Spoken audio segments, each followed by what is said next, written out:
Alright, welcome back to our Laravel journey. This is Phase 2 Getting Hands-On.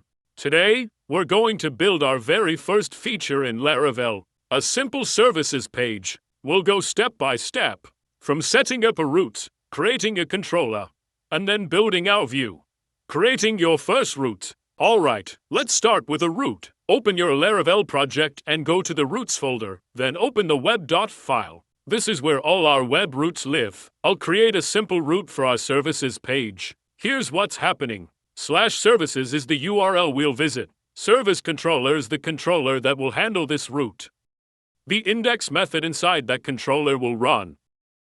And with name service, index, we're giving this route a name. So later, we can reference it easily without hard-coding URLs. Don't worry if that seems like a lot. You'll see it all connect in a minute. Creating a controller. Now, we'll create the controller that this route points to. Open your terminal and run this command. php artisan make controller service controller. Laravel instantly generates a new controller for us inside the app/http/controllers folder. Let's open it. This method will prepare some data and send it to our view. Here, I have created a services array with just some sample data for now. Then, I return a view called services.index and pass that array to it, using the compact function. The controller handles all the logic and sends the data to the view. Creating a view. Next, let's build the view that displays this data. Go to the Resources or Views folder, and inside it, create a new folder called Services. Then, create a new file inside it named index.blade.php. Inside this file, I'll add a simple HTML structure. So here's what's going on. The forEach directive is a blade loop. It repeats the li element for every service in our array. The service syntax is how Blade safely outputs data.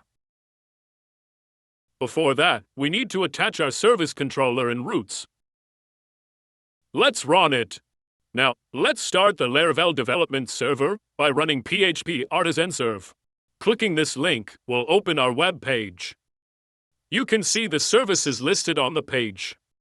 So controller handles the logic and prepares the data. Route connects the controller to the URL, and view displays the data to the user. All of these work together perfectly through Laravel's MVC structure. Now, in part 3, we'll create a layout file to give structure to all our pages. And we'll explore some more concepts to make our project cleaner and easier to manage.